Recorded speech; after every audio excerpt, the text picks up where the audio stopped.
Max Beltrão, eu informo que o ministro-chefe da AGU, por gentileza, ministro Cardoso, nós estamos na sessão de debates, portanto, conforme combinado com todos, nós vamos agora receber das mãos do ministro-chefe da AGU a defesa. A lista de presença fica suspensa enquanto utilizada a palavra. Agora, prestem atenção, por favor, que eu vou dizer, que essa presidência vai dizer. Não serão permitidas manifestações ou interpelações ao ministro nessa sessão, que tão somente, insisto, apresentará considerações da manifestação, da defesa da denunciada. Lembrando que a peça da denúncia já está de conhecimento público já há alguns meses, e é nessa oportunidade, ministro Cardoso, Vossa Excelência é da Casa, 2 mandatos como deputado federal, Vossa Excelência será muito bem recebido, por gentileza, por todos os deputados, porque temos a responsabilidade de produzir nessa comissão um parecer de admissibilidade ou não. Vossa Excelência, fique à vontade agora para protocolar e fazer uso da palavra.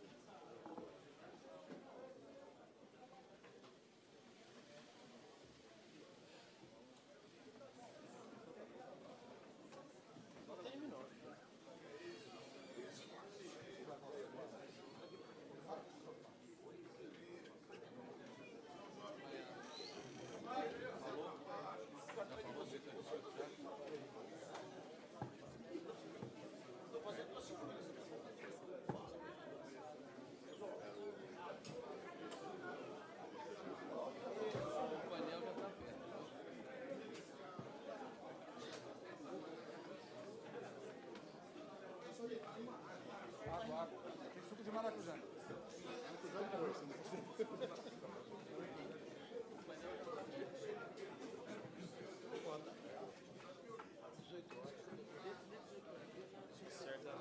Tá todo. Nós vamos agora receber o protocolo, o carimbo aqui da comissão, por favor, com a secretária Cláudia.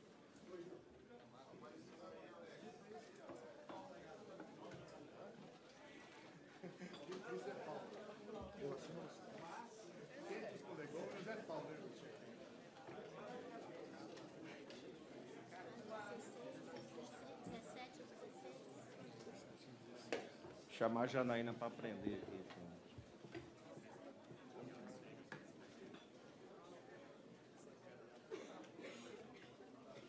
Queria que a secretaria providenciasse imediatamente, urgentemente, cópia para todos os membros, para que fosse distribuída ainda durante essa sessão, por favor.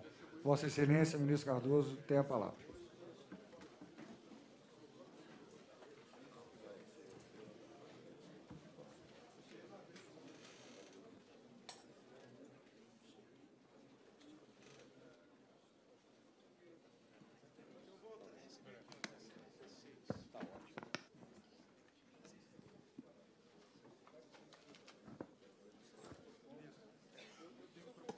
Acho que é melhor aqui, né?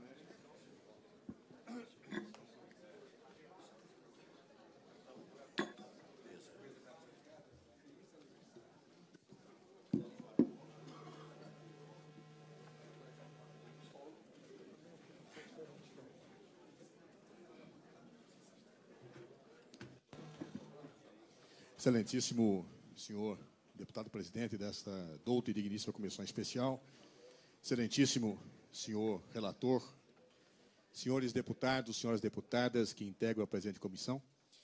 Início, gostaria de saudá-los e agradecer a oportunidade de aqui comparecer para que, em nome da senhora Presidente da República, eu possa apresentar a presente manifestação de defesa em face do procedimento de apreciação de denúncia por crime de responsabilidade em curso nesta Casa.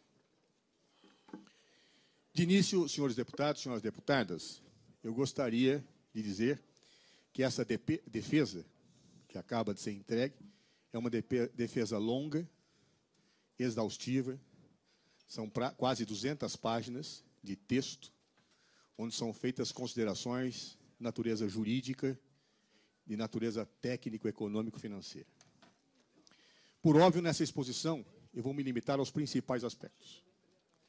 Todavia, julgo que a análise detida desta denúncia revelará, de forma clara e indiscutível, a absoluta improcedência dos crimes de responsabilidade que, por força da denúncia originalmente aceita por Sua Excelência o Presidente da Casa, são, em tese, imputados à Senhora Presidente da República. Não existem efetivamente crimes de responsabilidade. A peça inicial é marcada por profundos vícios e a defesa mostrará, com absoluta clareza e rigor, estas questões que acabo de apontar. Nessa exposição que farei, seguirei basicamente os principais tópicos da defesa na própria ordem apresentada, na própria sequência que o texto escrito está sendo exposto. Nós dividiremos a análise em 3 pontos. E, ao final, faremos os pedidos respectivos a esta douta e digníssima comissão. Em primeiro lugar, faremos uma contextualização institucional e jurídica do processo de impeachment nos marcos do Estado Democrático de Direito vigente nos termos da Constituição Federal de 1988. Esta contextualização pressuporá esta análise preliminar. Nela falaremos da identificação do objeto da denúncia que está sendo discutida nesse processo e ainda abordaremos, embora a matéria já esteja superada, a legitimação da Advocacia Geral da União para atuar, nesse caso, na defesa da Senhora Presidente da República. Digo que está superada porque já soube que houve uma decisão da questão de ordem. Então, portanto, embora mencionada, apenas direi de passagem este ponto. Nesta contextualização, portanto, gastarei mais palavras para analisar o Instituto do Impeachment no âmbito da nossa ordem jurídica e delimitar o objeto da denúncia.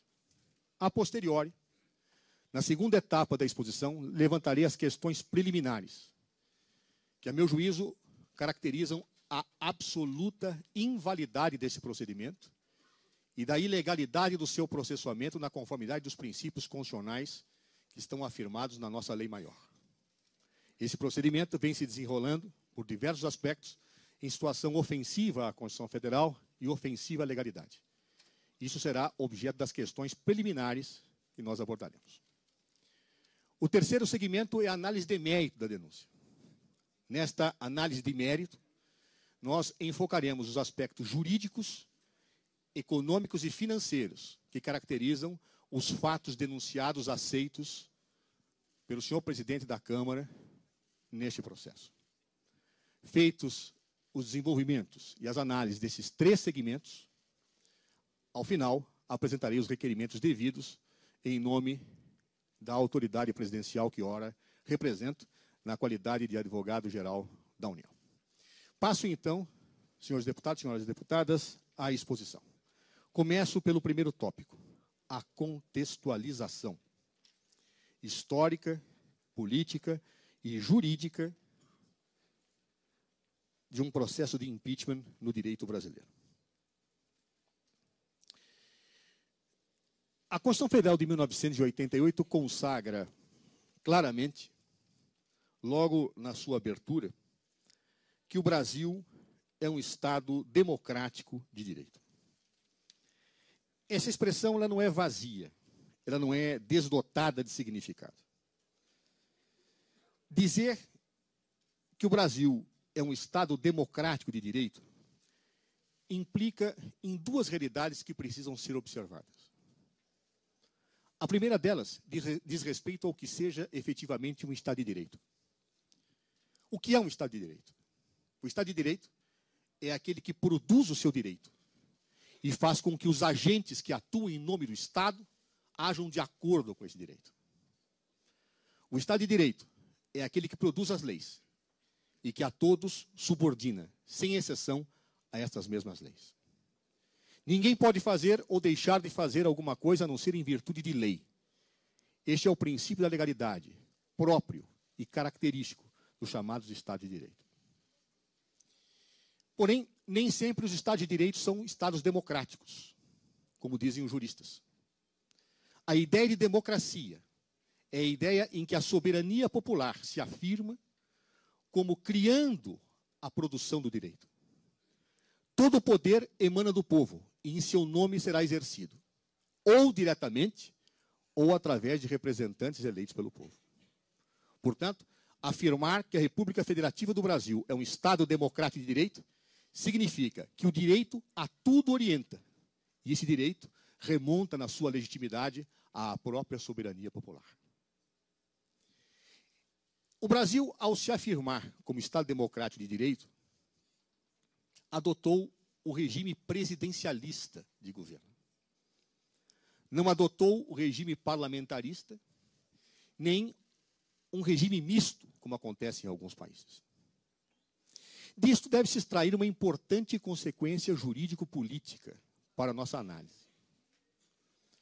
Nos chamados regimes parlamentaristas, ou até mesmo nos chamados regimes mistos, se costuma estabelecer nas constituições mecanismos de controle primário entre o poder executivo e o poder legislativo. Nesses sistemas, parlamentaristas ou mistos, muitas vezes se defere a prerrogativa ao chefe de Estado de dissolver o parlamento, de convocar novas eleições parlamentares. Da mesma forma, nesse sistema, o parlamento pode, por razões de mera conveniência política, destituir o governo. Ou seja, fazer com que o governo deixe de ocupar a posição que efetivamente possui do ponto de vista da gestão que lhe é atribuída constitucionalmente. Isso é uma característica dos sistemas parlamentaristas. É um sistema efetivamente de controles primários. O chefe do executivo tem formas de gestão política sobre o parlamento, na possibilidade, inclusive, da sua dissolução, e o parlamento pode instituir o governo. No presidencialismo, adotado pela Constituição Federal de 1988, após ampla consulta popular, não é isto que se estabelece. No presidencialismo, há uma fusão entre quem é chefe de Estado e chefe de governo. O chefe de Estado e o chefe de governo é o presidente da República. É quem comanda o chefe, é quem comanda o executivo. É exatamente por isso, porque há uma fusão na figura do presidente da República, da chefia de governo, da chefia de Estado, que a ordem jurídica constitucional, ao contrário do que acontece no sistema parlamentarista ou misto, dá uma série de garantias e de estabilidades para que o chefe do executivo possa exercer as suas funções. Garantias e estabilidades que não decorrem de favores à pessoa de quem governa, mas garantias e estabilidades que decorrem da missão institucional que o chefe do executivo recebe no presidencialismo. São garantias que fazem com que o seu mandato tenha várias dimensões consolidadas de proteção, justamente para que não exista instabilidade institucional, justamente para que não exista incerteza, justamente para que o Estado e o governo não tenham solidez no âmbito desse sistema. Posso mencionar várias garantias que são dadas, indiscutivelmente, ao chefe de governo e ao chefe de Estado no sistema presidencialista. Várias delas estampadas e acolhidas no texto da Constituição Federal de 1988. Vejam, por exemplo, nobres deputados, a regra contida no artigo 86, parágrafo 4º da Constituição Federal em vigor. O artigo 86, parágrafo 4º da Constituição Federal em vigor diz: o presidente da República, na vigência do seu mandato, não pode ser responsabilizado por atos estranhos ao exercício das suas funções. Ou seja, ao contrário dos outros cidadãos, que não são investidos da condição de chefia de governo e chefia de Estado, o presidente da República não pode ser responsabilizado por atos estranhos às suas funções durante o mandato que exerce na presidência da República. Por que isso?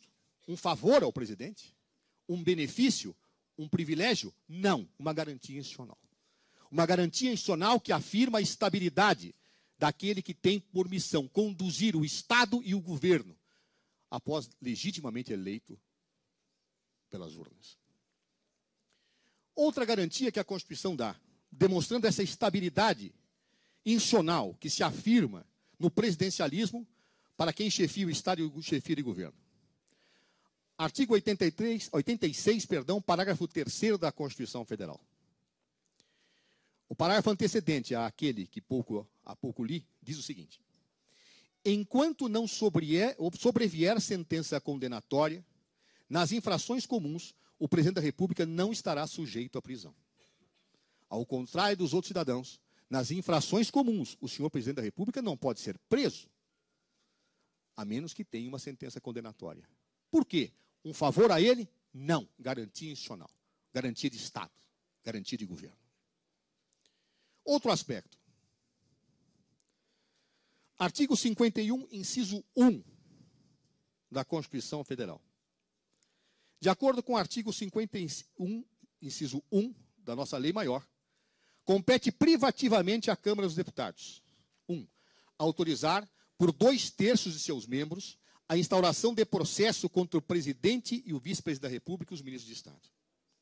Por que se submeteria o legislativo à instauração de um processo criminal? Para a garantia institucional do Estado, para a garantia institucional da estabilidade das relações governamentais e públicas.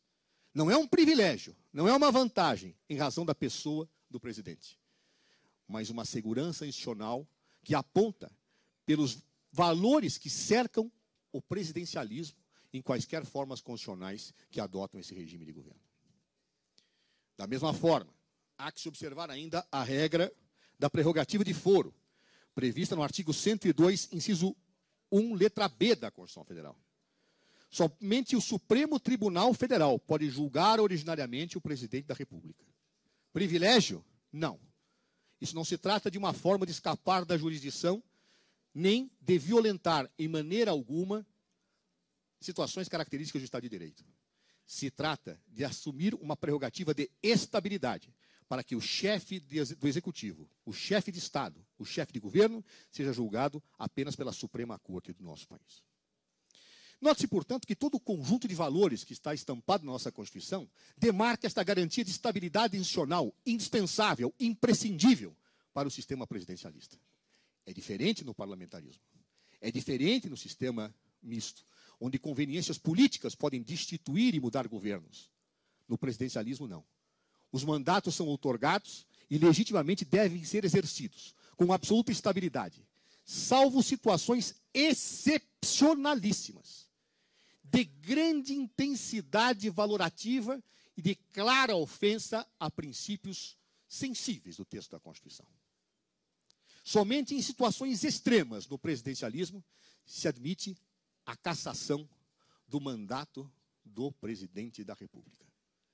É uma hipótese excepcionalíssima, que pode ser equiparada, segundo muitos juristas, à intervenção da União nos Estados, que pode ser equiparada ao estado de sítio, que pode ser equiparada ao estado de defesa.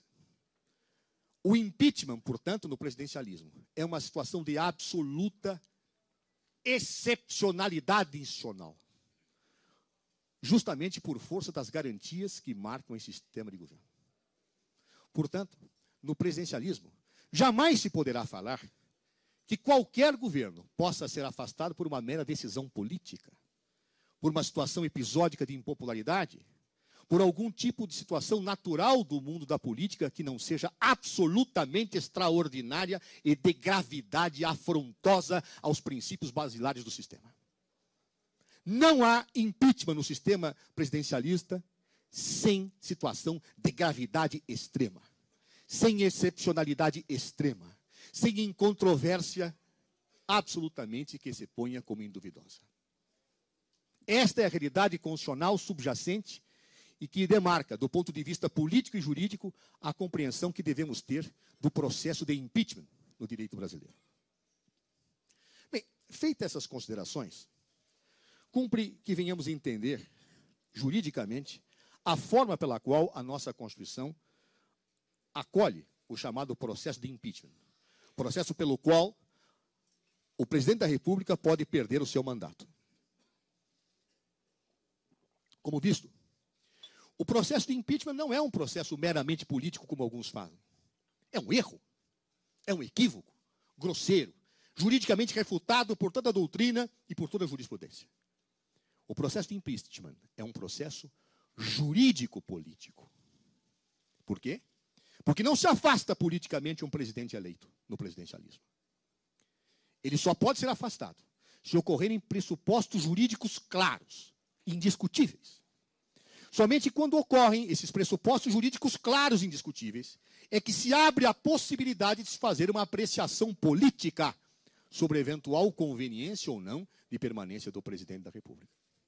Sem os pressupostos jurídicos, sem a configuração desses pressupostos básicos, jamais poderá haver o impeachment validamente posto no campo de um Estado democrático de direito que adote o regime presidencialista.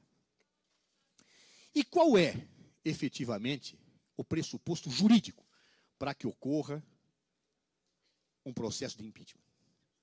Para que se possa abrir a avaliação política de permanência ou não, de conveniência ou não de permanência do chefe do executivo e do chefe de governo. A Constituição é clara. O pressuposto jurídico que deve acontecer para que possa ser desencadeado validamente um processo de impeachment é a ocorrência dos chamados crimes de responsabilidade. Se não houver crime de responsabilidade, se não houver fato que se tipifique como crime de responsabilidade no sistema presidencialista, em um Estado democrático de direito, não pode haver cassação de mandato do presidente da República, chefe de Estado, chefe de governo. Não pode haver impeachment. É exatamente por isso que a Constituição, no seu artigo 85, trata do pressuposto jurídico, trata dos chamados crimes de responsabilidade, que são justamente os crimes que, se verificados, permitirão ao Parlamento apreciar, após essa constatação, se é conveniente ou não o afastamento do presidente da República. Diz o artigo 85 da Constituição Federal. São crimes de responsabilidade os atos do presidente da República que atentem contra a Constituição, e especialmente contra. E aí vem 7 incisos. No parágrafo único, afirma: esses crimes serão definidos em lei especial, que estabelecerá as normas de processo e julgamento.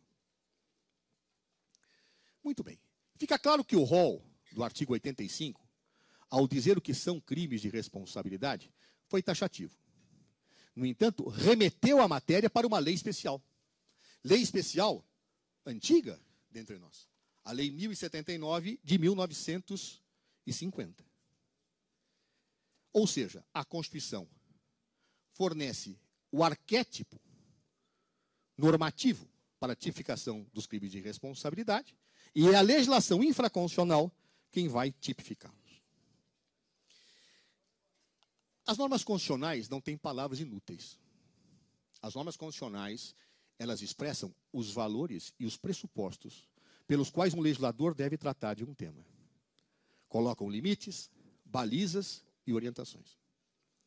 A simples leitura do artigo 85 da Constituição Federal, mesmo que se não fizéssemos uma análise da legislação infraconstitucional, nos permite dar uma prefiguração do que pode e do que não pode ser admitido como crime de responsabilidade no direito brasileiro, nos marcos da Constituição Federal de 1988.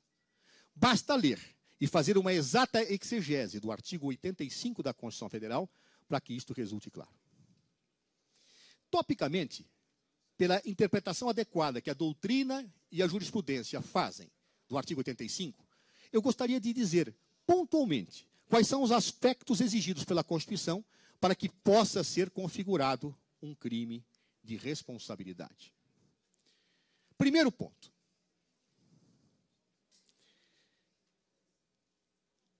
Só existe crime de responsabilidade se houver, diz a Constituição, um atentado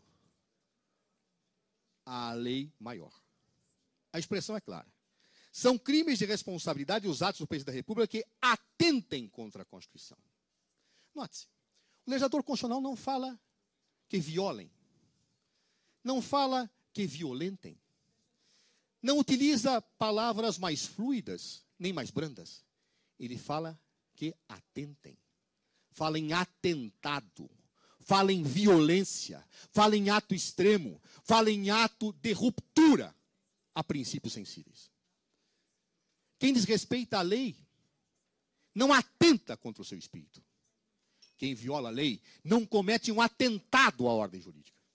Portanto, a Constituição, nobre senhor relator, deixa claro que não é qualquer ilegalidade, não é qualquer violação, não é qualquer irregularidade, não é qualquer situação de desrespeito tangencial à lei que deve qualificar um crime de responsabilidade. É apenas um atentado à Constituição. Por quê? Porque no sistema presidencialista é excepcionalíssima a possibilidade de afastamento do presidente. Ou seja, a expressão atentado revela o valor que está por trás da Constituição. Revela que é uma situação gravíssima. Não é qualquer situação de ataque, de colisão com norma constitucional qualquer que gera o impeachment. É um atentado. É uma violência extraordinária a princípios estruturantes. É uma violência aos alicerces centrais da ordem jurídica. Crime de responsabilidade, que porventura a lei define e que não tem esta característica, é inconstitucional. Se viesse a fazê-lo, seria inconstitucional. Por quê? Porque tem que ser um ato de extrema gravidade. O que a lei tipifica e o que se corporifica no mundo dos fatos. Segundo aspecto. A Constituição deixa claro que os atos que podem qualificar o crime de responsabilidade devem ser praticados diretamente pelo presidente da República. O texto é claro. E a Constituição não tem palavras inúteis. São crimes de responsabilidade os atos do presidente da República que atentem contra a Constituição.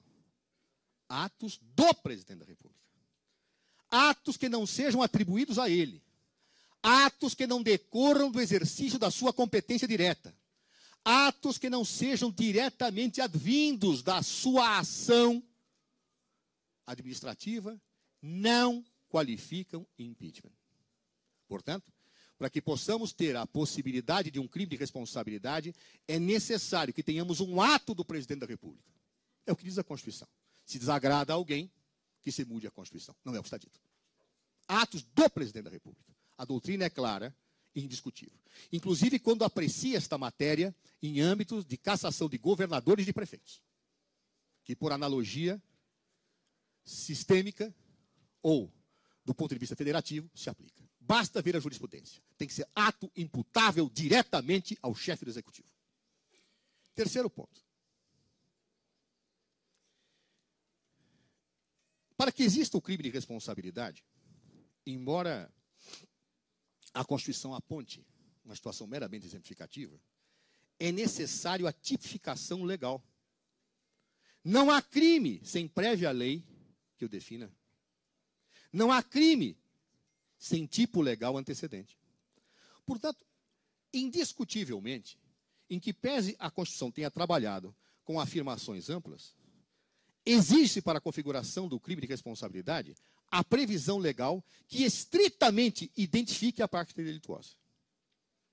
Ou seja, o fato de ser o impeachment um procedimento jurídico-político não afasta a necessidade da tipificação rigorosa, criteriosa e estrita, uma vez que se está falando em campo de restrição de direitos, de sanção política, mas de sanção. Nullum crime sine previa lege. É necessário que tenhamos a lei tipificando o delito para que eu possa ter a sanção. Outro ponto.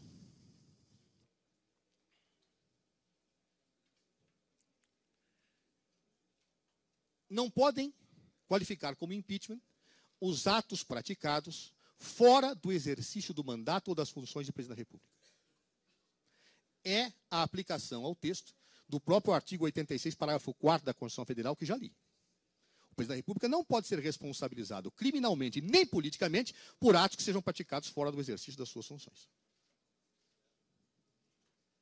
Portanto, nenhum crime, nenhum delito que se refira a fatos que antecedam o exercício do mandato, por força do artigo 86, parágrafo 4º da Constituição Federal, pode ser qualificado como crime de responsabilidade. E, finalmente, surge do texto constitucional a ideia de que um crime de responsabilidade, para a sua configuração, exige ação dolosa do presidente da República. Por que isso? Porque a Constituição fala em atentado. Não existe atentado culposo. Atentado ao texto constitucional é doloso, é má-fé, é deliberado, vem de iniciativa.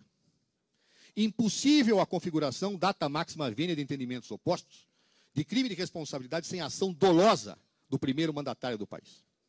Aliás, todos nós sabemos que em sede da tipificação de delitos, crimes dolosos são sempre tipificáveis, mas os culposos, para que possam ter a sua tipificação, exigem determinação legal expressa. E não existe na nossa legislação infraconstitucional, como veremos, tipificação que preveja crimes culposos. Portanto, um crime de responsabilidade exige que o ato praticado pelo presidente da República seja por ele diretamente praticado. Que seja um ato doloso, que seja um atentado à Constituição, uma violência excepcional, capaz de abalar os alicerces do Estado. Exige a tipificação legal. Portanto, todo um conjunto de ingredientes necessários para a configuração de um processo de impeachment. Fora destes pressupostos, qualquer processo de impeachment é inconstitucional, é ilegal. E é nesse plano que tem se colocado uma discussão que, a meu ver, muitas vezes se coloca muito mal na opinião pública. Tem se indagado. Impeachment é golpe? Senhores deputados, senhoras deputadas, pode ser ou não. É fato que o impeachment está na Constituição. E se todos esses pressupostos forem atendidos e a lei for atendida, pois bem, o impeachment não será golpe. Será uma situação extraordinária, excepcionalíssima. Mas, se esses pressupostos não forem atendidos, se não houver um atentado à Constituição, se não houver ato imputável ao presidente, se não for uma ação dolosa, se ela não for tipificada, a tentativa de impeachment é golpe de Estado, sim.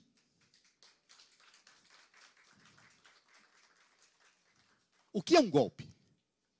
Muitos não gostam da expressão, porque talvez refugiria a tecnicalidade jurídica.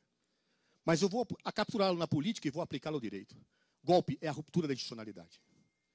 Golpe é o rompimento de uma Constituição. Golpe é a negação de um Estado de Direito. Não importa se ele é feito por armas. Não importa se ele é feito com canhões ou com baionetas caladas. Se ele é feito com um simples rasgar de uma Constituição, sem supedâneo, sem base fática, ele é golpe. O mundo atual não tem assistido mais, pelo menos em vários continentes, golpes militares.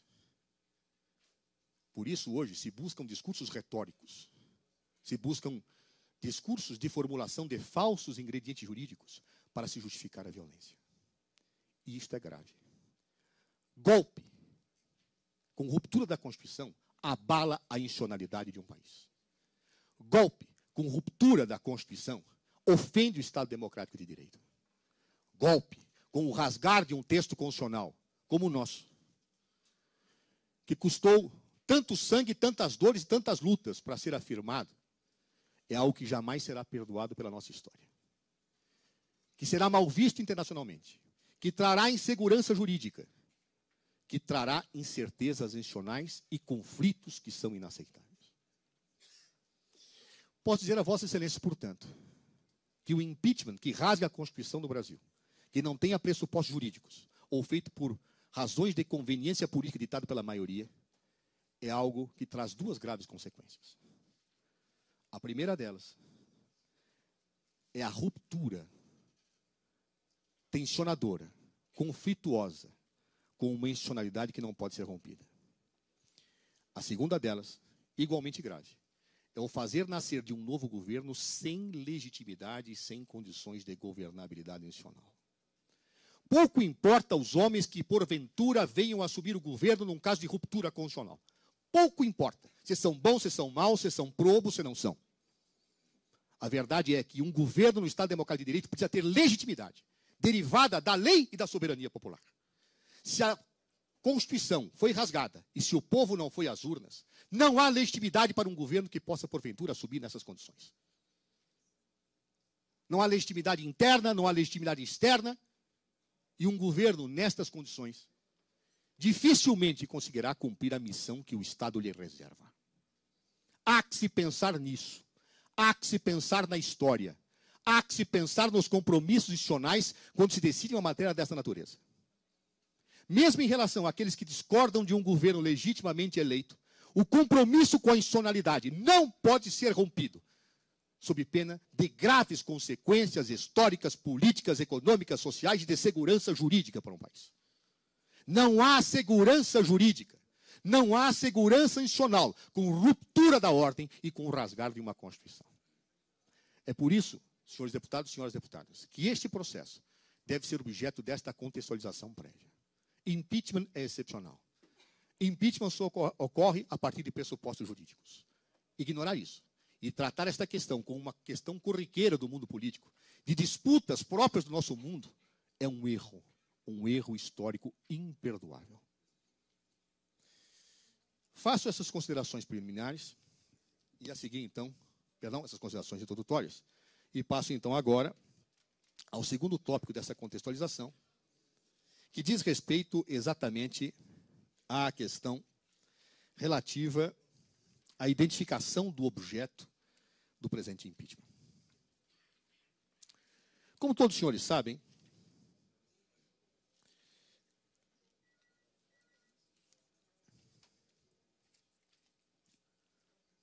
o presente processo de impeachment foi provocado por uma representação de cidadãos que a ofertaram ao senhor presidente da Casa. O senhor presidente da Casa, nobre deputado Eduardo Cunha, houve por bem acolher em parte a denúncia. Vinculado a decisões anteriores, Sua Excelência delimitou claramente o objeto do presente impeachment. Afirmou que os fatos anteriores ao atual mandato da Presidência da República não podem ser considerados nesse processo. Descartou todas as denúncias que dizem respeito a fatos antecedentes. E delimitou o objeto deste pedido de impeachment a apenas 2 fatos, que às vezes têm sido objeto de grande confusão na discussão que se coloca. Os 2 fatos foram claramente identificados na denúncia, embora não sejam tão claramente descritos, claramente identificados a decisão do senhor presidente da Câmara, mas não são claramente descritos na denúncia. Aliás, a denúncia, do ponto de vista jurídico, é bastante vaga. Inclusive, imprecisa. E, tecnicamente, bastante reprovável, passível, inclusive, até de sofrer uma eventual rejeição por inépcia, como nós falaremos ao longo dessa exposição. Os únicos fatos que são discutidos neste processo, que está sob exame dessa comissão, são os seguintes.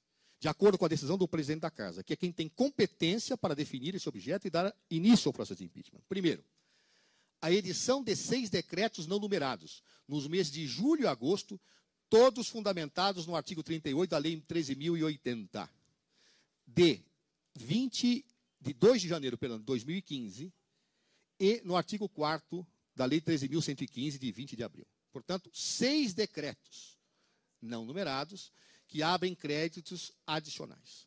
Esse é o primeiro fato, objeto de apreciação desta comissão. O segundo fato é o inadimplemento financeiro da União com o Banco do Brasil S.A., em virtude do atraso no pagamento de subvenções econômicas do âmbito do crédito rural, e inadimplemento que, como demonstraremos, não é propriamente um mútuo. Ou seja, são as chamadas pedaladas fiscais. Mas note-se, os 6 decretos e as chamadas impropriamente pedaladas fiscais só podem ser considerados por esta comissão no âmbito de 2015, porque a Constituição não permite. A Constituição é clara. O presidente da República, na vigência do seu mandato, não pode ser responsabilizado por atos estranhos ao exercício das suas funções. E a decisão do presidente da República, do presidente da Câmara, fez um claro corte. São só esses 2 fatos. Quaisquer outros fatos, com a devida vênia, quaisquer outros fatos que não sejam esses 2, não podem ser discutidos nesta comissão especial e nesse processo de impeachment. Podem ser discutidos nas comissões da Casa, podem ser chamados ministros para esclarecer, podem ter inquéritos policiais, podem ser debatidos onde quer que Vossas Excelências queiram, na imprensa, de público, mas no processo de impeachment não. Por que não pode? Porque este é o objeto. E não há processo de impeachment que dê respeito ao devido processo legal. Não há processo de impeachment que possa ultrapassar os limites da sua denúncia devidamente aceita. Portanto, nesse momento, quero deixar claro que a defesa de Sua Excelência, a Presidente da República, se recusa, neste processo, a discutir qualquer fato que não tenha a ver com essas duas circunstâncias que ensejaram as denúncias. Nenhum outro fato a defesa discutirá. Porque se houver essa discussão, como tem havido, e demonstraremos isso, esse processo é nulo. Esse processo não sobrevive. A defesa não tecerá nenhuma consideração sobre os fatos que não sejam objeto dessa denúncia. Poderá fazê-lo nas ruas, nas comissões, no parlamento, onde quer que possa ser que queiram, mas nunca num processo de impeachment. A Constituição tem que ser respeitada. O princípio do devido processo legal não pode ser violentado. E, portanto, a defesa se cingirá exclusivamente àquilo que é objeto da denúncia. E proporá a nulidade deste processo sempre que isto for transgredido. Não se tolera nunca com o desrespeito à Constituição. Não se tolera nunca com desrespeito a princípios constitucionais. E a defesa zelará para que isto ocorra. Feita essa consideração e superada a questão da legitimidade do senhor advogado-geral da União poder comparecer neste processo, já decidida por Sua Excelência o presidente da comissão, passo então às questões preliminares arguídas neste processo, antes de adentrar ao exame de mérito. Temos uma primeira questão preliminar, que merece a consideração do senhor relator e a decisão de Vossas Excelências. Essa arguição preliminar diz respeito ao vício procedimental deste processo em face do indiscutível, notório e clamoroso desvio de poder que marcou a sua abertura por decisão de Sua Excelência, o presidente da Câmara, Eduardo Cunha. Faço previamente uma análise jurídica do que é o desvio de poder, também chamado por autores de desvio de finalidade. A figura do desvio de poder ou desvio de finalidade tem origem no direito francês. E é uma decorrência direta da aplicação do chamado princípio da legalidade.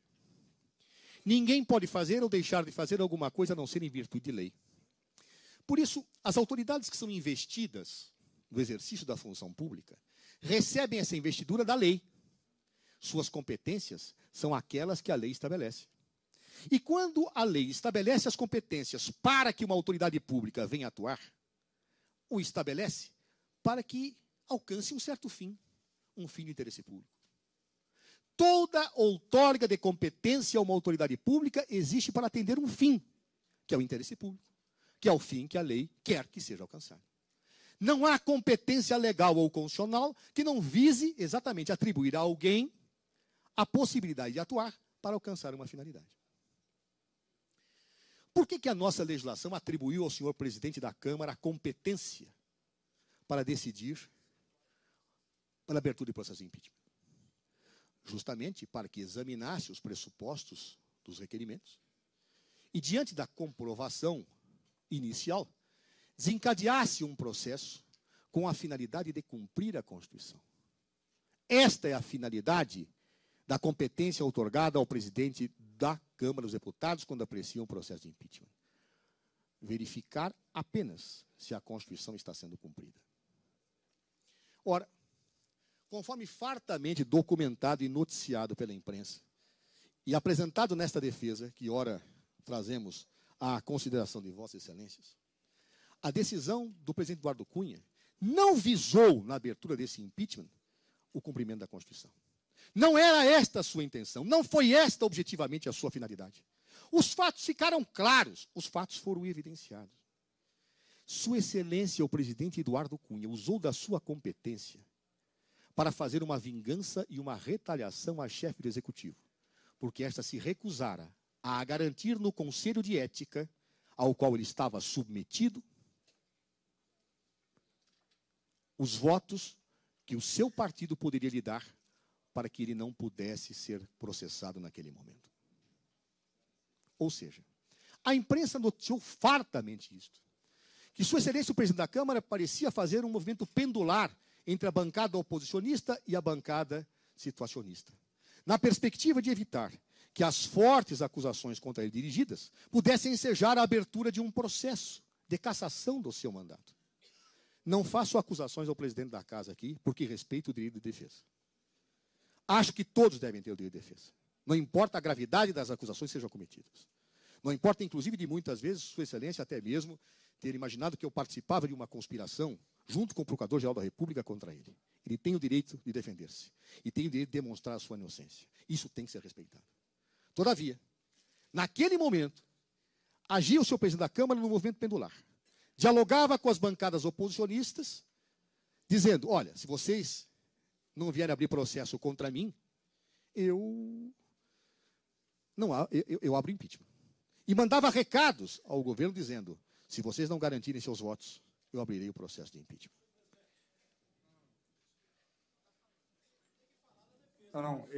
O advogado-geral, o ministro, chefe da Advocacia-Geral da União, ele está fazendo a defesa da presidente.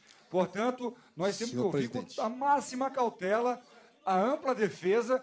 Deputado Newton Leitão, é o momento da defesa da presidente e eu não vou permitir que seja interrompido novamente. Senhor presidente, apenas um esclarecimento, eu entendo a insatisfação do deputado. A defesa é jurídica, não é política. O desvio de poder é uma figura jurídica. Basta consultar em qualquer manual de direito administrativo, desde os mais simples aos mais sofisticados, que o desvio de poder está lá posto. Portanto, é uma tese jurídica.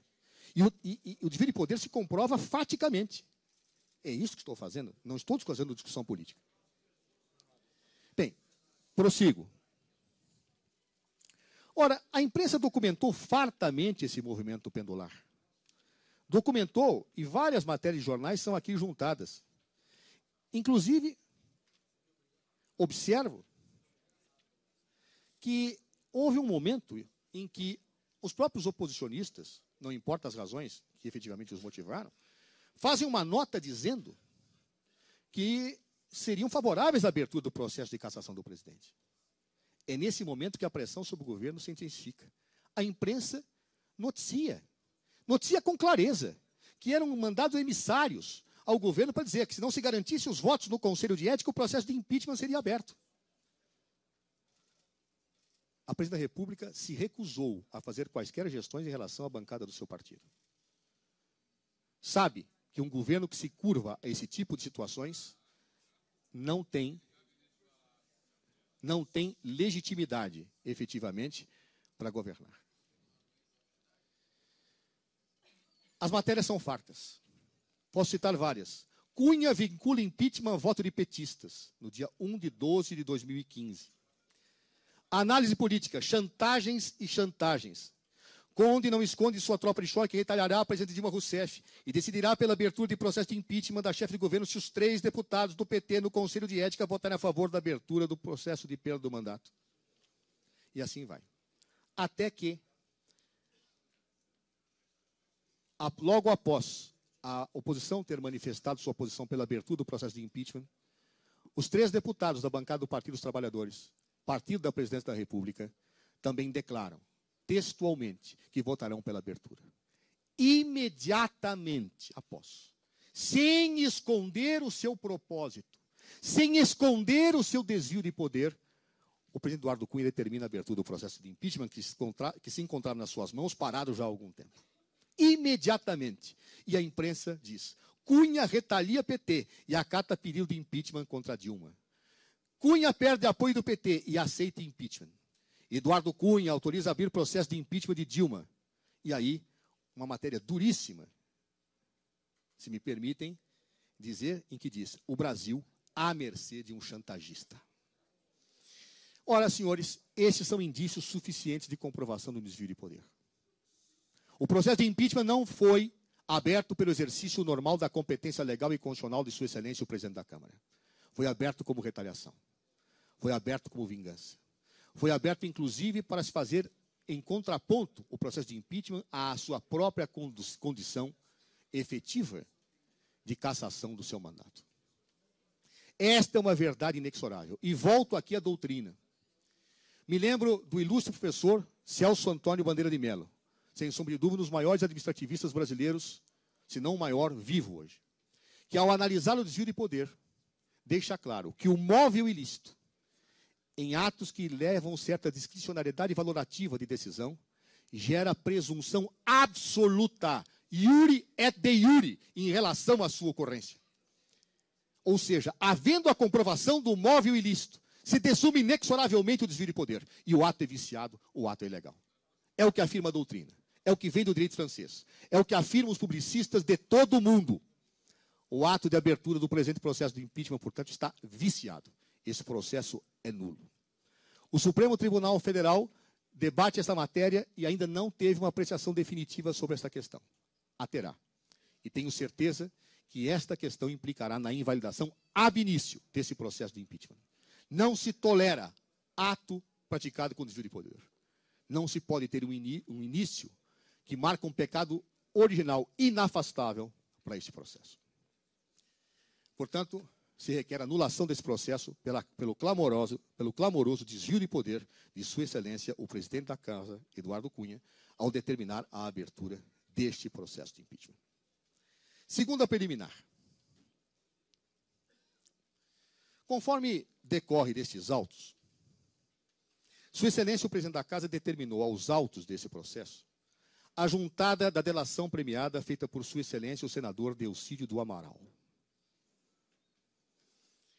Esta juntada qualifica clara ofensa ao procedimento legal do impeachment e clara ofensa aos princípios constitucionais. Em primeiro lugar, eu não irei debater aqui a delação premiada, porque não é o objeto desse processo. Farei, se for necessário, em outro momento. Farei com grande prazer, como já o fiz, sem nenhum problema. Mas nesse processo, não. Porém, se observarmos, essa delação premiada, ao ser juntada a esse processo, contraria a própria decisão do senhor presidente. Por quê? A maior parte dos fatos narrados nessa delação premiada, que foi juntada na íntegra esta comissão, diz respeito ao período anterior ao atual mandato. A quase totalidade das acusações dizem respeito ao período anterior ao atual mandato. Ora, o senhor presidente da Câmara havia decidido que só fatos do atual mandato é que poderiam ser apreciados, por isso fez o corte em 2015. Os fatos lá relacionados, deputado Darcísio, Passadina e todos os outros, são anteriores ao atual mandato. E pela própria decisão do presidente da Câmara, não poderia ter sido juntado. Deputado Perondi, com muito respeito a Vossa Excelência, nós estamos no momento constitucional da ampla defesa do devido processo legal. Qualquer interrupção será eventualmente considerada. Portanto, mais uma vez, faço esse apelo que nós consigamos respeitar a Constituição. Quero lembrar ao deputado Darcísio que, evidentemente, o Parlamento pode modificar a Constituição. O artigo 86, parágrafo 4º, pode ser modificado. Mas ele está lá, vigendo. E lá se diz que é no mandato que, efetivamente, tem que haver a responsabilização do presidente por uma garantia presidencial, como disse ao início. Bem, isso não é privilégio do presidente, é garantia institucional, como ao início esbocei. Pois não. Uma informação: a manifestação da denunciada já está disponível na página da comissão em destaque. Cópias para os deputados estão sendo providenciadas. Portanto, no visor de vocês já está disponível a cópia da defesa. Obrigado. Por que terá feito, então, o senhor presidente a juntada dessa delação se contraria a sua própria decisão anterior? Trata-se do desvio de poder em continuidade. Desde que foi apresentada a denúncia, vários especialistas e juristas do Brasil inteiro firmaram pareceres voluntariamente, dizendo que não há base para esse impeachment, que esses fatos alegados são frágeis. Então era necessário criar-se uma comoção, mesmo que desvirtuadora desse processo, para que o desvio de poder de Sua Excelência, o presidente da Casa, tivesse continuidade. Ora, esta situação, efetivamente, de juntada de uma delação premiada, que contraria a própria delimitação do objeto feita pelo presidente, mostra que o desvio de poder teve no início e permanece. Jamais poderia o senhor presidente da Casa, dentro das suas próprias premissas, ter mandado juntar essa delação. Ao fazê-lo, demonstrou que continua incidindo em desvio de poder. E, ao fazê-lo, criou uma ilegalidade insuplantável nesse processo. Nobres senhores parlamentares desta comissão levantaram esta questão de ordem. Efetivamente, se entendeu que esta delação não pode ser considerada, mas, data máxima venia, senhor presidente, se deixou ela entranhada nos autos, permitindo a apreciação e, portanto, desvirtuando e desfigurando legalmente o objeto desse processo de impeachment. Nesse ponto, com todas as venas, senhor presidente, vai aqui a discordância da defesa com a decisão que, a nosso juízo, Vossa Excelência tomou e que anula esse processo. Vossa Excelência diz textualmente, ao decidir essa matéria: de qualquer forma, gostaria de lembrar Vossas Excelências que, mesmo desconsiderado como parte integrante da denúncia, o citado documento é de conhecimento público. Dito isto, não há como esta presidência impedir a influência dele sobre a formação de juízo individual de cada parlamentar desta comissão e desta casa. E sendo nós todos condicionalmente livres em opiniões, palavras e votos, é da mesma forma impossível para esta presidência impedir que os fatos neles contidos sejam enunciados no discurso de Vossa Excelência. Senhor presidente, esta comissão só trata dos 2 fatos. Não pode haver discursos, manifestações, avaliações que refujam os 2 fatos. São os 2 fatos que podem legitimar a configuração de crime de responsabilidade. Se houver outro processo de impeachment, é outra questão. Aqui são só estes. Então, esta comissão não pode tratar desse problema, não pode debater. A simples presença deste documento entranhado nos autos é fator de nulidade insuplantável desse processo. Insuplantável. O simples fato de os senhores deputados terem feito referência a ele anula o processo. Indiscutivelmente. Por quê? Porque num processo só se examinam os fatos da acusação. Por quê, deputados? Pelo exercício do direito de defesa. Quando alguém se defende, tem que saber exatamente do que se defende. Quando alguém se defende, tem que saber exatamente o que lhe é imputado. Não existe a roleta giratória de acusações disseminadas e difusas para que alguém possa exercer a defesa. Aliás, eu me lembro, e aqui é citado, o clássico romance O Processo, de Franz Kafka, em que Joseph K. tinha um processo contra ele e não sabe do que era acusado. Do que é acusada a senhora presidente? De todos os fatos do senhor Delcídio? Não. Do que é acusada a senhora presidente? Dos fatos que a cada momento são citados num processo? Defesa se faz diante de fatos objetivamente imputados. E neste processo só há 2. Ao se tecer considerações que podem influenciar a convicção dos senhores parlamentares em relação a quaisquer outros documentos, você traz uma nulidade ao seu processo. Se dirá, mas isto é um processo político, isto é diferente. Não é. É um processo jurídico-político. A própria Lei 1079 de 1950 manda aplicar o Código de Processo Penal subsidiariamente a este processo. O Código de Processo Penal deve ser aplicado. E o próprio Código de Processo Penal não admite fatos novos, aditando denúncias ou aparecendo incidente, intertanto, dentro de um processo. É um processo jurídico-político? É. Mas os pressupostos de análise do crime são penais e processuais penais. Não se transforme isso numa arena política fora de normatividade, fora de processualidade, com desrespeito à legislação penal. Isso traz nulidade insuplantável. Então, portanto, senhor presidente, com todas as vênias, o fato do senhor presidente da casa ter mandado juntar essa denúncia, o fato de senhores parlamentares terem feito menção e análise a ela ao longo desse processo, o fato de Vossa Excelência não ter determinado os entranhamentos e autorizado reflexões e ponderações políticas nesse processo por parte dos parlamentares desta comissão em relação a isso, inquina de vício insanável esse processo, devendo ele, portanto, ser anulado. Terceiro ponto. Terceira preliminar. Houve por bem esta comissão, a partir de plano de trabalho proposto pelo senhor relator,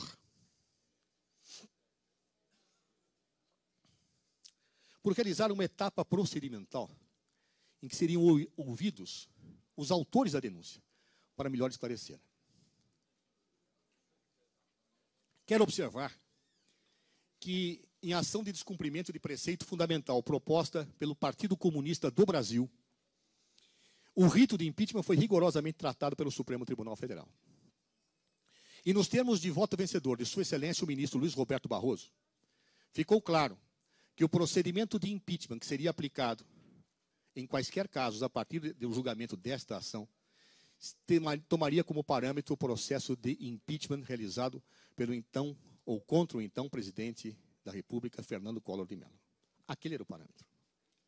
Basta olhar o que foi decidido pelo Supremo e como foi realizado o processo de impeachment do ex-presidente Fernando Collor de Mello para se verificar que, antes da defesa, ninguém foi chamado a se pronunciar.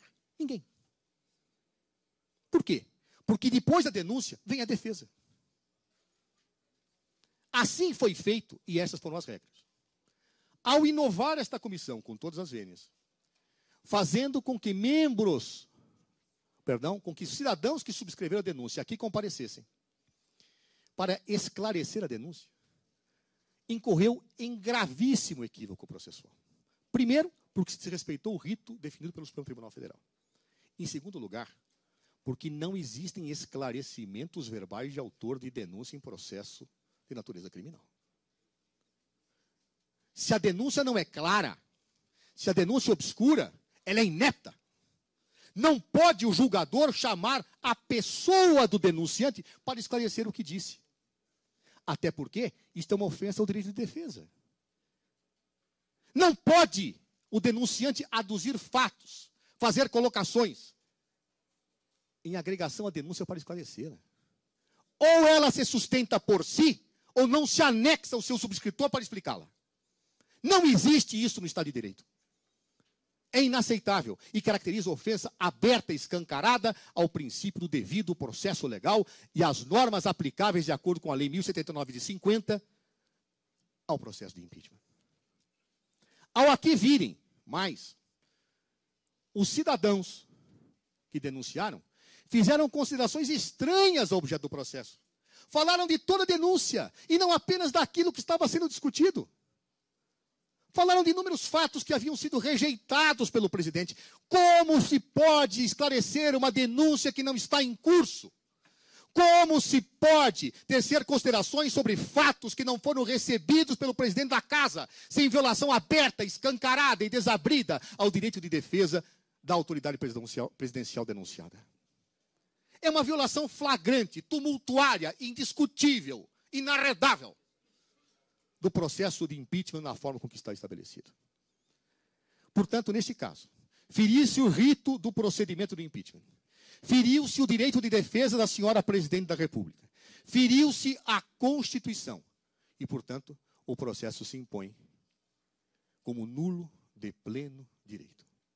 Por ofensa objetiva à Constituição, por ofensa aos direitos subjetivos da senhora presidente da República e por se ter trazido autores in personam para aclarar uma denúncia, que já devia estar clara, ou para trazer elementos que efetivamente não poderiam ser aqui apresentados. Finalmente, última preliminar, para que possa adentrar o mérito, senhor presidente, quero dizer que a defesa da senhora presidente não foi intimada para comparecer a esses atos processuais. Para a lisura de um processo e para o exercício do direito à ampla defesa, a defesa deve ser intimada para a presença em todos os atos. Não basta a cientificação inicial da abertura do procedimento. A jurisprudência é clara. A defesa não foi intimada para que comparecer. Se o fosse, teria levantado a objeção à realização desta etapa, que alguns deputados levantaram e tiveram a questão de ordem deferida. Se a defesa tivesse sido chamada, teria apresentado suas razões e talvez evitado essa nulidade. Ou então, se concordasse com aquilo, poderia ter apresentado quesitos, poderia ter apresentado questões. Não foi intimada. Portanto, há, pela ausência de intimação da defesa, senhora presidente, uma clara e indiscutível ofensa ao direito constitucional da sua ampla defesa. Estas são as preliminares, senhor presidente. Passo agora ao mérito.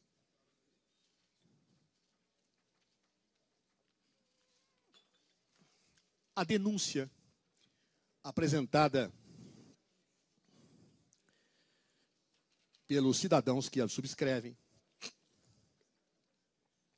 e apenas parcialmente recebida pelo senhor presidente da República, será, repito, considerada pela defesa apenas nos fatos que dizem respeito a esse processo. Inovações não serão aqui debatidas. Argumentos que fogem ao objeto, por amor ao processo, ao direito de defesa e à Constituição e ao Estado de Direito, não serão por nós tratados. Os dois fatos tipificados, a abertura de crédito suplementar e as operações contábeis equivocadamente chamada de pedaladas fiscais, são dois fatos distintos e inconfundíveis. Distintos e inconfundíveis. Na prática, se fala dos decretos como se fossem pedaladas, se façam das operações contábeis como se fossem decretos. São dois fatos distintos, absolutamente distintos, que apenas devem ser considerados a partir de 2015, segundo decisão do presidente e segundo regra decorrente da Constituição no artigo 84, parágrafo 6º. Muito bem. O que eu quero afirmar é que a denúncia apresentada pelos subscritores apresenta com a devida vênia e respeito imensamente os subscritores, são indústrias penalistas, inclusive da minha relação pessoal, mas apresenta erros conceituais básicos de direito financeiro. Básicos. Se Vossas Excelências lerem a defesa, verão que são clamorosos os equívocos. Clamorosos. Com a devida vênia e acatamento. Grosseiros. Pueris. E que podem ser explicados, talvez sem a sofisticação de todas as páginas dessa defesa, com alguma facilidade. Em primeiro lugar, quero observar que afirma-se que 6 decretos durante 2015 foram editados em desacordo com a lei orçamentária e que isto qualificaria um crime de responsabilidade.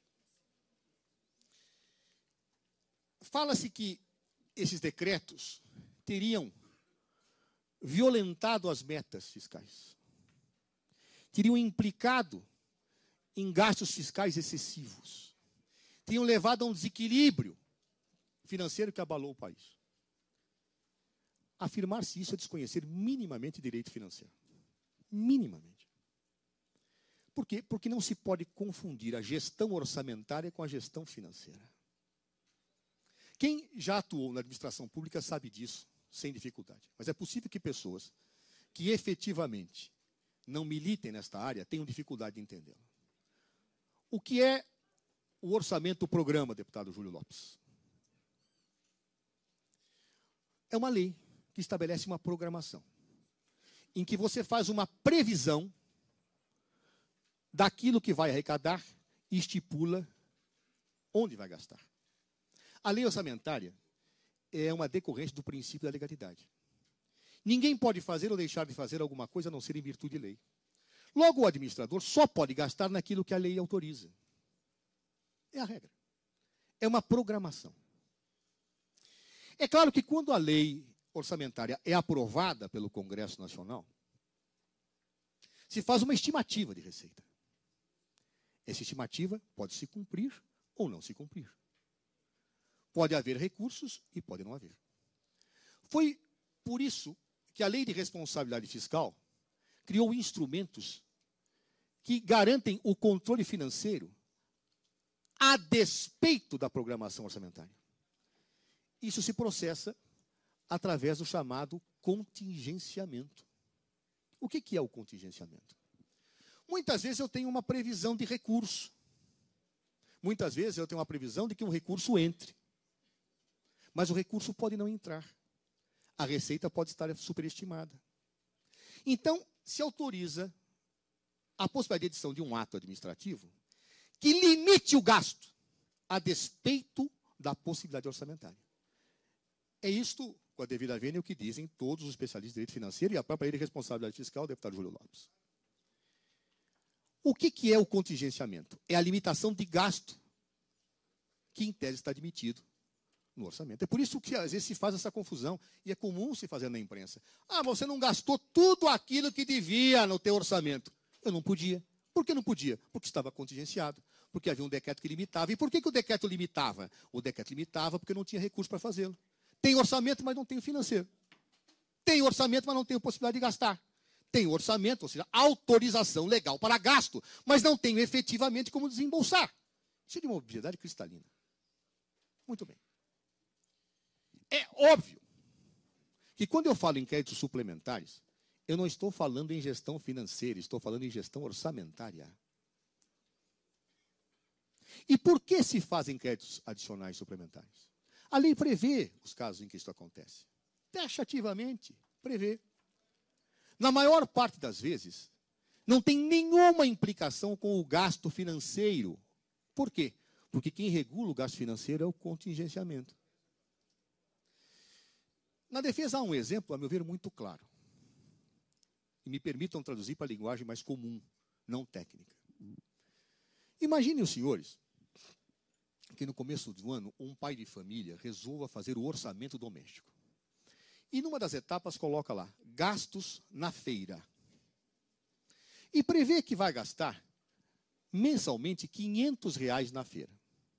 Então diz, comprarei R$ 50 de abacaxi, 40 de uvas, 30 de limão e assim por diante. Ocorre que ao longo da sua jornada, os seus ganhos caem. Caem. Ele passa, ou ele perde o emprego, ou a comissão que recebia caiu, e ele passa a não ter financeiro que pudesse honrar com aquilo que o orçamento prevê. O que ele faz? Segura o gasto. Na lista dele estava previsto que ele poderia gastar, mas ele não tem dinheiro. Ele segura. Esse segurar é exatamente o contingenciamento. Muito bem. Mas pode acontecer que naquela listinha necessidades novas ocorram. Um membro da sua família, por exemplo, talvez tenha se enjoado de comer tal fruta e queira outra. Então chega ao pai de família e fala, pai, será que ao invés de eu comprar R$ 30 de uva, eu poderia comprar de 50 de mamão, tirando os 20 da uva e passando para o mamão que só tem 30? O pai fala, perfeito, eu não vou gastar mais, eu não tenho financeiro, eu não vou gastar mais, então o que ele faz? Baixa uma alteração, ou faz uma alteração da lista. O crédito suplementar é a alteração da lista sem que implique em gasto a mais. Por quê? Porque o gasto é controlado pelo contingenciamento. É o que diz a lei de responsabilidade fiscal. O crédito suplementar, ele apenas altera a disponibilidade do gasto. Por quê? Porque o financeiro é controlado por um decreto. O que chama a atenção aqui, senhores deputados, é que se é assim, há que se entender que meta fiscal não tem nada a ver com orçamentário. Meta fiscal tem a ver com o que é efetivamente gasto. E, portanto, o crédito suplementar não guarda a menor pertinência com os gastos, que são controlados pelo decreto de contingenciamento. Ora, é tão curioso isso, que a defesa demonstra com absoluta clareza que, mesmo havendo créditos suplementares, o contingenciamento foi aumentado, justamente para que não houvesse o gasto indevido e as metas fiscais efetivamente estivessem plenamente adequadas àquilo que se estipula. Portanto, há aqui um erro de princípio clamoroso. Clamoroso. Os créditos adicionais suplementares não interferem, não guardam nenhuma pertinência lógica com gastos efetivamente feitos. Créditos adicionais suplementares têm a ver com programação, tem a ver com orçamento, não tem absolutamente nada a ver com gastos efetivados, com a execução orçamentária, com o disponibilizado. Isso é controlado pelo empenho. Isso é controlado pelo contingenciamento. Basta apenas ler a lei de responsabilidade fiscal para que se tenha isso como exato. Aliás, isso não acontece só no governo federal. Isso não acontece só no governo federal. Se os senhores olharem vários outros estados, é assim que se verifica.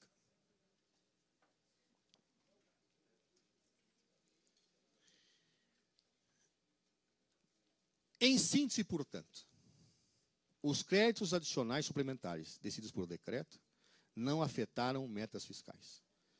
Metas fiscais têm a ver com gestão financeira. Gestão financeira é controlado pelo decreto de contingenciamento. E a simples alteração de um crédito suplementar não implica em ofensa a nenhuma meta fiscal estabelecida.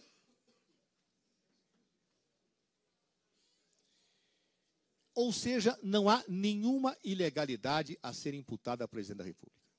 Mas vamos avançar. Vamos imaginar, como diz o deputado Júlio Lopes, que lê atentamente o direito financeiro, peço apenas que identifique as páginas corretas para que possamos debatê-las. Vamos imaginar que houvesse ilegalidade, deputado Júlio Lopes. Vamos imaginar que Vossa Excelência tivesse razão. Vamos imaginar. Um crime de responsabilidade só se configura quando há ação dolosa. Nós já vimos isso. Muito bem. Houve ação dolosa da Presidente da República, no caso? Sabem os senhores quantos técnicos e órgãos técnicos intervêm? Sabem os senhores quantos órgãos técnicos intervêm para que um decreto como esse seja expedido? Mais de 20 órgãos técnicos, a defesa demonstra isso. Mais de 20 órgãos técnicos. Desafio a quaisquer dos senhores parlamentares a olharem os anexos desses decretos. São rubricas técnicas trabalhadas, todas exigem parecer técnico econômico e parecer jurídico. Todas foram respaldadas por pareceres jurídicos dos diferentes órgãos técnicos da administração federal.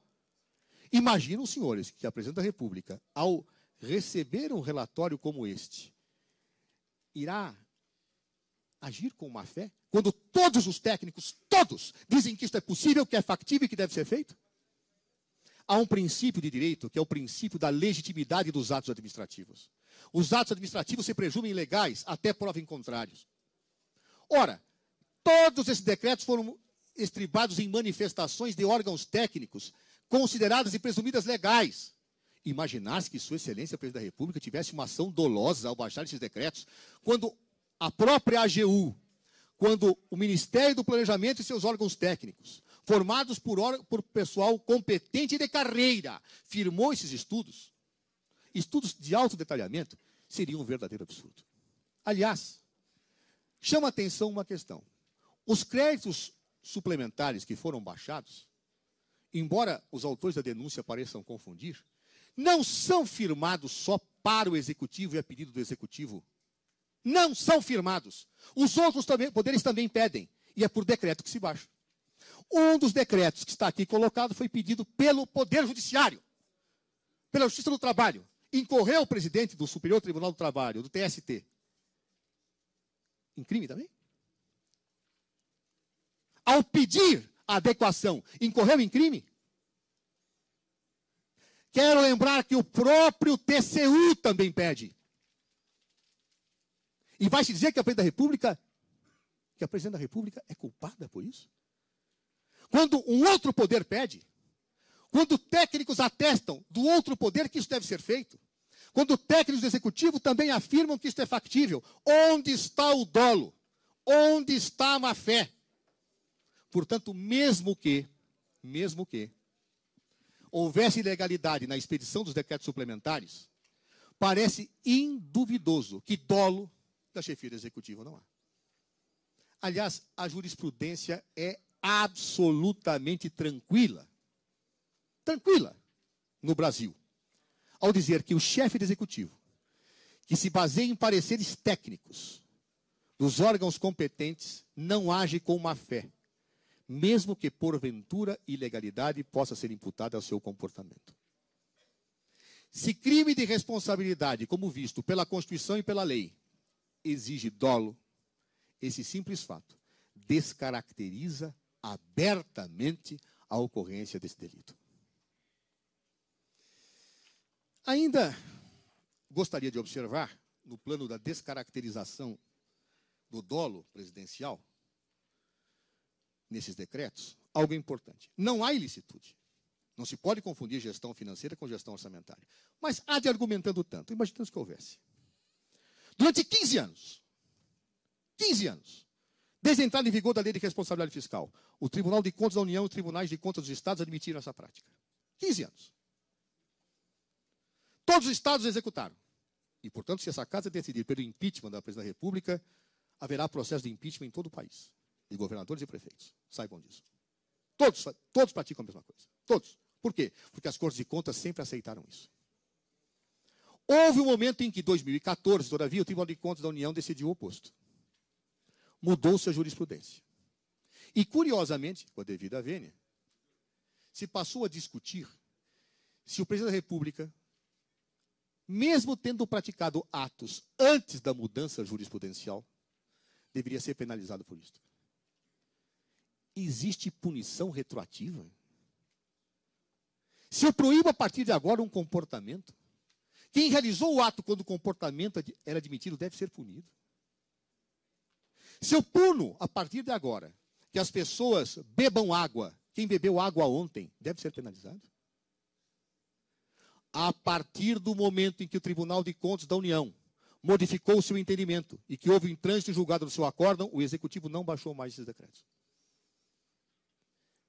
Quer-se então penalizar retroativamente por má-fé a presidenta, quando ela editou atos na afirmação de uma jurisprudência que autorizava que eu fizesse? Irá se punir todos os governadores e prefeitos do Brasil inteiro por terem feito isto, por uma mudança de jurisprudência? Aliás, deputado Júlio Lopes, um a ser punido é o governador Geraldo Alckmin. Ele baixou o decreto suplementar e desrespeitou a meta fiscal. Está aqui na nossa defesa. É correto que haja impeachment contra o governador Geraldo Alckmin? Não. Não. Porque não há ilegalidade. A mesma situação que atinge a presidente da República atinge vários governadores. Nós temos aqui um mapa de todos os estados atingidos. A entender o Congresso Nacional que essa situação qualifica crime de responsabilidade, todos devem submeter a processo de impeachment, sem exceção. Uma verdadeira violência constitucional quando se entendia que isso era factível há 15 anos. Fere-se o princípio da previsibilidade jurídica. Fere-se a segurança das instituições. Criam-se teses para justificarem fatos a partir de uma concepção política. Não pode o país conviver com tal situação de imprevisibilidade na gestão governamental. É inaceitável. Ao defender a presidenta Dilma Rousseff, defendo, portanto, todos os senhores governadores e todos os senhores prefeitos que, de acordo com a lei, de acordo com a jurisprudência, agiram desta mesma forma. É inaceitável que sejam responsabilizados politicamente quando entendiam, sem má fé, que estavam a cumprir a lei.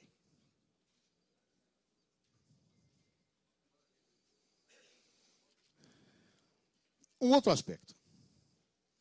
Se examinarmos os decretos que abriram créditos suplementares, veremos algo curioso. Boa parte dos valores, cerca de 70%, se não me falha a memória, desses valores, que estão estipulados nesses decretos suplementares, tiveram como objetivo o Ministério da Educação e Cultura. Por quê? Sabem por quê, senhores deputados? Porque o TCU determinou. Aquela alocação de recursos feitos pelos créditos suplementares foi determinada pelo próprio TCU. O que se esperava que a presidente da República fizesse? Que descumprisse a ordem do Tribunal de Contas da União? Não se pode confundir despesas obrigatórias com despesas discricionárias. As obrigatórias são aquelas que decorrem da lei. E estas, o presidente da República tem o dever de viabilizá-las. Inclusive por decretos de suplementação, como foram feitos. Se crime tivesse havido, seria a figura que os penalistas chamam de inexigibilidade de conduta diversa. Eu não tenho como praticar outra conduta porque era o que a lei me mandava. E boa parte desses decretos foram decorrentes de decisão do TCU, dos valores envolvidos, nesse decreto. Está provado na defesa. Como se esperava que a presidente agisse? Que não se fizesse? Que desrespeitasse o TCU? E os créditos suplementares baixados pela Polícia Federal? Se não fossem baixados, as investigações, o combate à corrupção, seria duramente criminado, a presidenta o fez. Por quê? Porque a lei autorizava. A possibilidade de abrir créditos adicionais suplementares, ou créditos suplementares, perdão, podem ser feitos por lei ou por decreto. Mas que sejam feitos por decreto, tem que estar aprovados a lei orçamentária, e a lei orçamentária aprovada por esse Congresso autorizou que assim fizesse. Onde está o ilícito? Onde está a má-fé? Não há.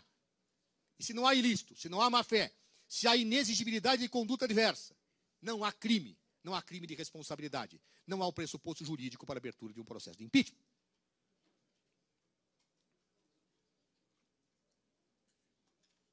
Finalmente, quero observar que, embora os créditos suplementares não tenham nada a ver com metas fiscais, a meta fiscal foi alterada por lei desta casa. Já não havia crime, já não havia delito, mas foi alterada. Terá esta casa incorrido também em delito ao fazê-lo? Não. Porque vários governos já o fizeram, inclusive por medida provisória, alteração de metas fiscais. O governo Fernando Henrique Cardoso o fez por medida provisória. E a desrespeitou. E não houve impeachment. Não houve rejeição de contas.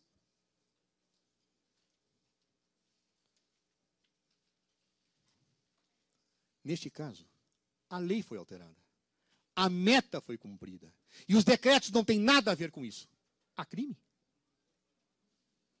2 pesos e 2 medidas numa democracia, no Estado de Direito? Se altera metas e não se cumpre, não há problema. Baixa os decretos que não têm nada a ver com as metas e se altera a lei, há problema. Aliás, em direito administrativo é muito comum se afirmar que mesmo que existisse ilegalidade, que no caso não há, a lei convalidaria o que foi feito. É a convalidação que excluiria qualquer ilegalidade.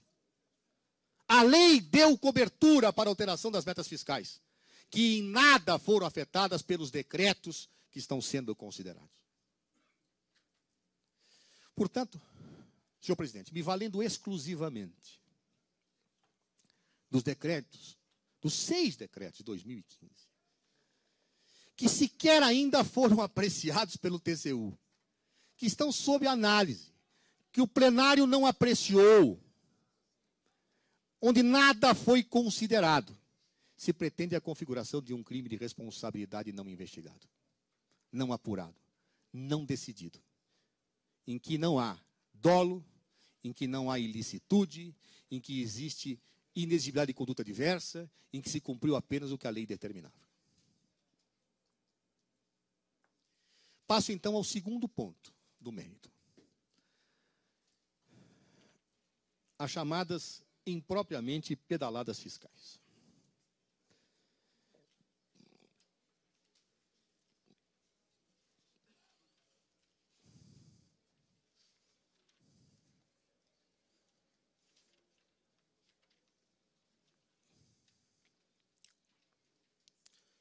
A grande verdade é que a denúncia que foi recebida por Sua Excelência o presidente Eduardo Cunha é uma verdadeira pedalada na anterior que já havia sido feita.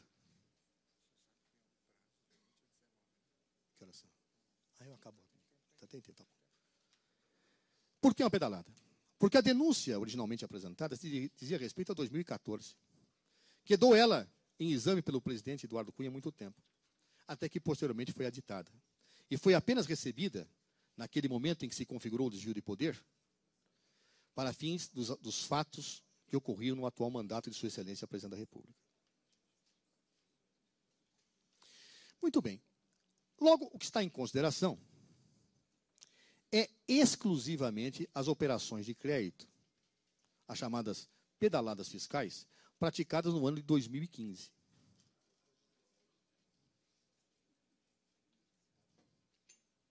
E aqui merece um exame cuidadoso a questão.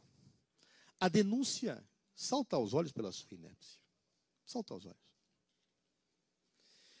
Todo o foco da denúncia diz respeito à situação de relação jurídica decorrente do chamado Plano Safra. O Plano Safra é um plano que está previsto em lei e é regulada por portarias do Ministério da Fazenda. Não é a Presidente da República quem o disciplina. São portarias do Ministério da Fazenda. Muito bem. O Plano Safra não envolve operações de crédito. Através dele, o governo apenas dá subvenções econômicas a operações de crédito rural. Com base nisto, e afirmando que existe um passivo crescente, mesmo antes do ano terminar, os denunciantes dizem que há pedaladas, que há fraudes, que há ofensa à lei de responsabilidade fiscal neste episódio. Os estudos mostrados aqui mostram claramente que não há fraudes. Ao contrário do crescimento da dívida que se aponta, de 1º de janeiro a 30 de junho, a dívida caiu. E ao final do ano, tudo foi pago. Que ilegalidade houve? O que afirmam os denunciantes é que, na verdade, esse tipo de situação seria de empréstimos simulados. Como a lei de responsabilidade fiscal proíbe que as instituições financeiras públicas emprestem dinheiro para o executivo, então, o que se constrói? Que, na verdade, o executivo, ao não fazer os repasses das subvenções ao Banco do Brasil, teria feito um empréstimo. Ou seja, ao não pagar, tomou emprestado. A confusão jurídica chega a ser grotesca, com a devida vênia. Empréstimo é empréstimo, subvenção é subvenção. Prestação de serviços é prestação de serviços, comodato é outra coisa. Quando eu contrato alguém para prestar um serviço ou para subvencioná-lo, se eu não faço o pagamento, eu não estou tomando dinheiro emprestado. Por exemplo, se Vossa Excelência tiver um empregado na sua casa e atrasarem o pagamento, Isso significa que o empregado está emprestando dinheiro aos senhores? Não. O senhor está atrasado. O senhor pode ser inadimplente. O senhor pode não ter honrado com seus compromissos. Mas empréstimo dele para você não há. Porque mútuo empréstimo exige repasse de